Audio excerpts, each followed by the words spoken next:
죄송합니다. 제 8법칙 두 번째 영상 진행하겠습니다.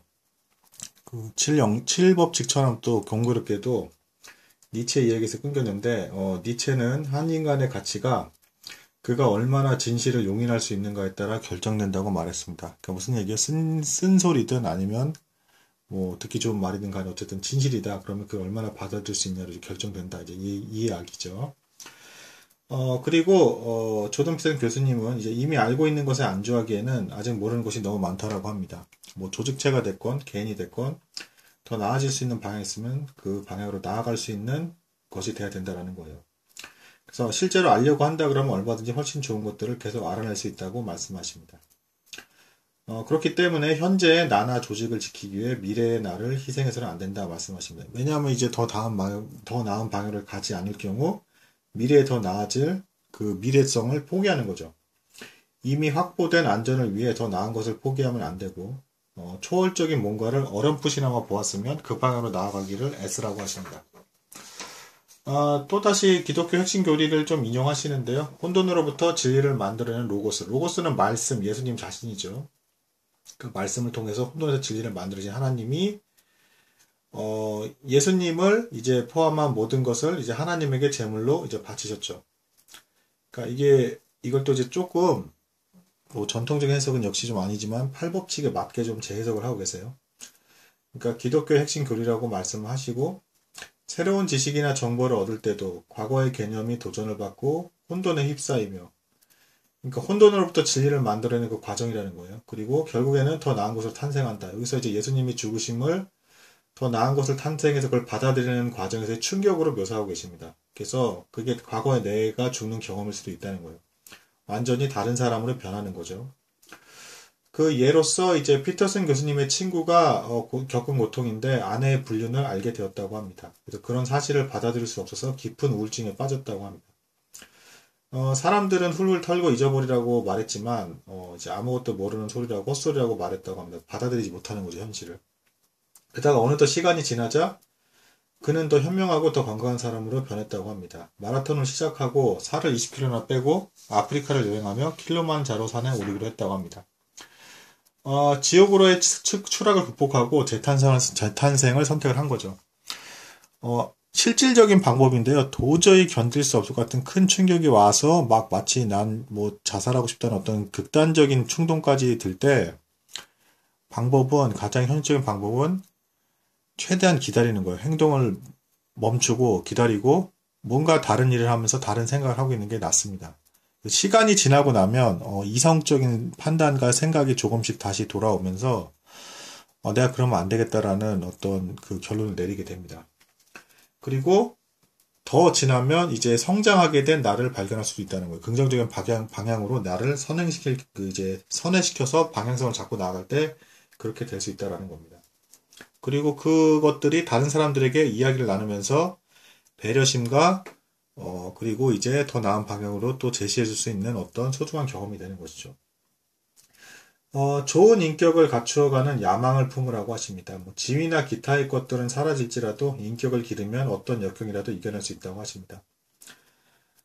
나 자신과 주변을 세심하게 관찰해서 경험과 교훈을 바탕으로 해서 다른 사람들에게 최대한 명확하고 신중하게 전달하라고 말을 하려고 애쓰라고 하십니다.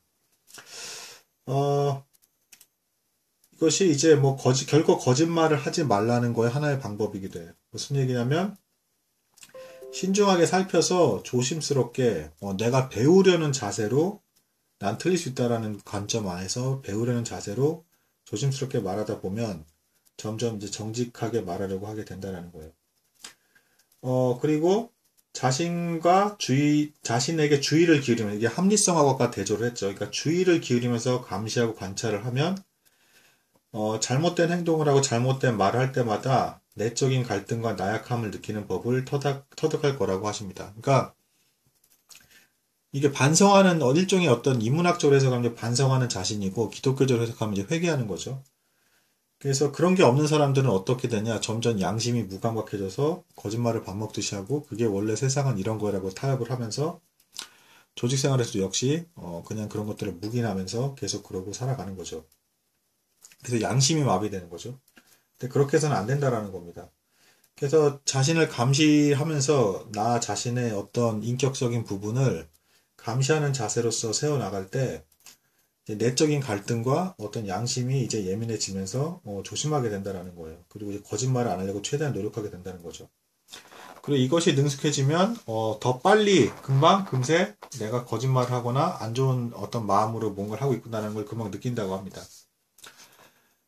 신을 믿지 않는 사람들조차도 자신이 원하는 이상형이 있는데 그것을 이루려고 거짓을 사용하려고 하는 본능이 사람들에게 존재한다라고 합니다. 그러니까 무신자는 어차피 없다라는 것이고 어떤 형태로든 거짓말을 사용해서라도 자기 목적을 이루려고 하는 인간의 본성이 있다라는 거예요. 심지어는 종교를 갖고 있는 사람들조차도 상대방을 이제 그 자신의 종교를 믿게 하게끔 하려고 거짓말을 사용하기도 합니다. 그러면 절대 안 되죠. 그리고 또 이제 부모와의 관계에 대해서도 다시 한번 재정립하는 예화를 들고 계세요. 그러니까 부모의 뜻을 따라서 공학을 선택했는데 자신이 공학에 맞지 않고 도무지 되지 않을 것 같고 사회에도 유익이 될 것 같지 않다. 그래서 영혼의 의지가 도저히 이제 강한 거부를 해서 받아들일 수 없다 그러면 거절을 하라고 말씀하십니다. 그러니까 부모의 뜻을 따르기 위해서 자신을 그렇게 꺾어 나가는 것도 결국에는 자신을 망가뜨리고 자신의 영혼의 소리를 거부해서 결국에는 나를 왜곡시키는 것이기 때문에 그래서 부모님께 의도하려고 하는 그 본성을 벗어나지 못하고 어린아이처럼 살아가는 것일 수 있기 때문에 부모님이 무섭더라도 혹은 부모님을 실망시키지 않으려고 애쓰려고 한다 하더라도 거기서 이제 생기는 그걸 거절했을 때의 갈등 이런 것들을 두려워하지 말라라고 합니다. 그래서 결국에는 참다 못해 결단을 내리고 학교를 중퇴할 수 있는데 그걸로 인해서 부모님의 실망이라든가 자기 자신에 대한 실망감으로 낙담하지 말라라고 합니다. 오히려 그런 상황에서 내가 새로운 일을 시작하는 법을 배우게 되고 또 이제 그런 어떤 파격적인 결단을 하더라도 인생이 지속되고 새로운 것을 할 수 있는 가능성이 있다는 것을 본인이 깨닫게 된다라고 합니다. 오히려 더 강해지는 것이죠. 그리고 정당한 범위에서 당신의 인생을 판단하고 결정을 하기 시작을 하고 원하는 과를 다시 선택할 수도 있다라는 겁니다. 그래서 부모의 바람을 거부함으로써 갈등이 생길 수 있으나 결국에는 스스로 혼자 힘으로 모든 것을 개척하고 살아나가는 힘을 배우게 돼서 오히려 그 힘을 원동력 삼아서 부모가 늙었을 때 그리고 도움이 필요할 때 어엿한 성인으로서 그들을 지켜줄 수 있다라는 겁니다. 그래서 이런 승리는 어쨌든 진실을 선택하기 때문에 이제 갈등도 생기는 것이기 때문에 피해갈 수 없는 과정이라는 거예요. 또 성경 말씀 인용하고 계세요. 내가 세상에 화평을 주러 온 줄로 생각하지 말라. 화평이 아니요 검을 주러 왔노라. 사실 이 말씀은 이제 진리 대신 예수님을 따르게 되면 진리의 선택이기 때문에 박해를 받을 것이다. 심지어는 가족 간의 관계에서도 틀어질 것이다 이건데 이거를 조금 이제 확대 해석을 하셔서 이제 이제 어떤 실현의 문제, 그러니까 직업을 뭘 선택할까 이런 부분에까지도 확대해서 해석해주고 계십니다. 내가 진정으로 원하는 것이 이제 정당한 것이라고 한다 그러면 그 진실에 맞춰서 살아가려고 할 때 갈등이 반드시 발생하게 되는데 그거를 받아들이면서 해소해 나가는 과정을 밟아가야 되고 이건 피할 수 없는 과정이고 그 가운데서 마침내는 여러분들이 분별력을 갖추고 책임감 있는 인간으로 성장해 간다는 것입니다. 그러니까 정직하게 말하고 정직하게 생활하고 또 정직하게 나 자신에 대해서 정당한 길을 찾아서 간다라는 것이 남들은 아까도 얘기했지만 여기 이제 세상을 조작하라는 세상의 유혹이 있다 했잖아요. 남들은 그렇지 않은 경우들이 많고 편법을 쓰는 경우가 많기 때문에 많이 거절당하고 오히려 정직하게 말했음에도 불구하고 싫어할 수 있다라는 거예요. 근데 그거를 두려워하지 말라라는 것이죠. 그리고 그것을 받아들일 때 개인이 성장할 수 있고 또 조직이 그런 것들을 받아들이게 되면 조직의 변화를 싫어하는 어떤 그런 것들인데 그걸 받아들이게 되면 조직도 발전하게 되고 더 나은 미래를 예상할 수 있다는 것입니다. 그리고 이런 경험들이 계속 축적이 되면 당신의 기준이 더 명확해지고 끝까지 선을 향해 똑바로 나아갈 수 있는 확신이 더 강해진다고 합니다. 그래서 제대로 살아가면 삶과의 관계를 이제 명료해지기 시작하고 깨끗하고 바람직해지기 시작한다고 합니다. 하지만 제대로 살지 못하고 거짓말하고 자꾸 편법을 쓰게 되면 길을 잃고 방황하기만 하게 될 뿐이라고 합니다. 그래서 그런 방법, 그래서 지금 말씀하는 내용은 키에르케고르의 어떤 신념에 입각한 행동이라는 어떤 것에서 근거해서 지금 설명해 주고 있다라고 또 말씀해 주고 계세요.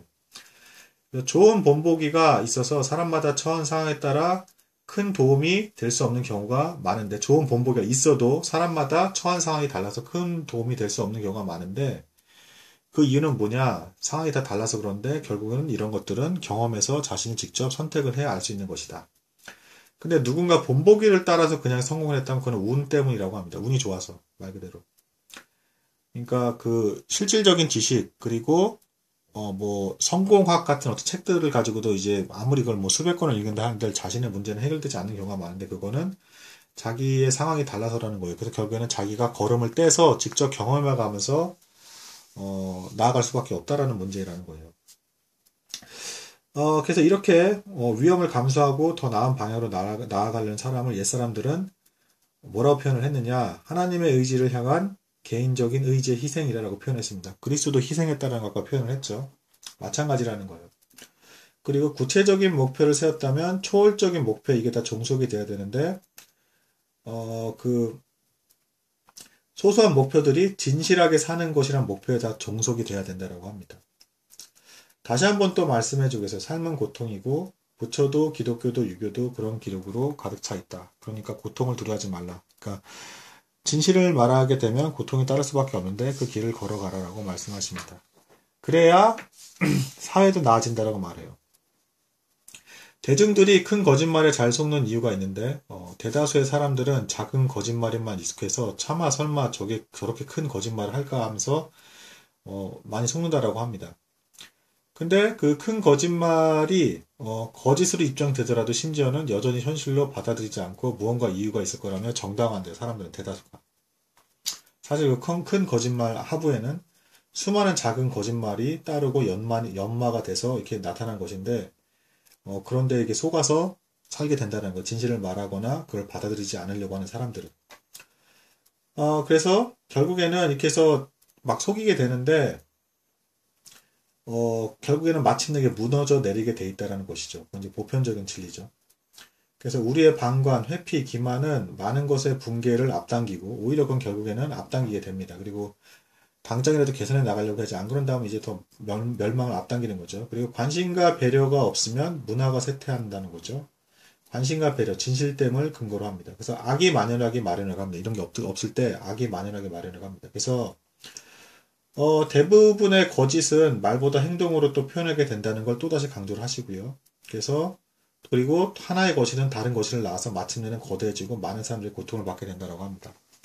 거짓이 성공을 하게 되면 그 후에는 교만과 우월의식이 따라오게 되고요. 계속해서 그러한 방법을 의지하게 됩니다.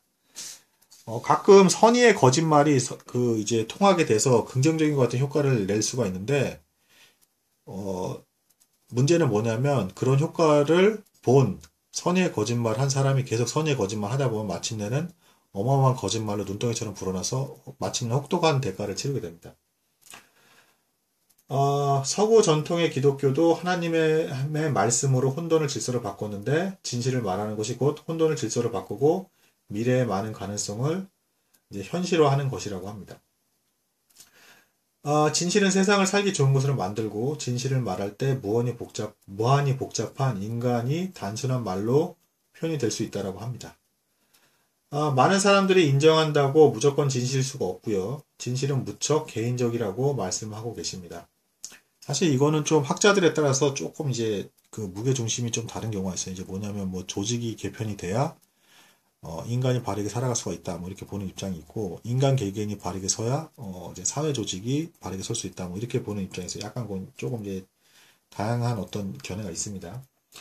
당신의 진실은 당신이 처한 어떤 독특한 환경에 근거하기 때문에 이것은 여러분이 걸어가서 실제로 진실한 말을 해보고, 그리고 내가 관찰자가 돼서 내가 진실한 말을 하고 있는지 감시하는 역할을 함으로써 깨달아갈 수 있다고 합니다. 지금 이 지식이 실제화가 되려면. 낙원에서는 모두가 진실만을 말할 텐데, 다 그건 알고 계시죠. 천국이라면 다 진실만 말하겠죠. 그래서 그곳이 낙원이고 천국이라는 거죠. 그래서 이 땅에서 천국을 어느 정도 누리고 싶다 그러면 언제나 진실만을 말하고 적어도 거짓말을 하지는 말라라고 합니다. 들어주셔서 감사합니다.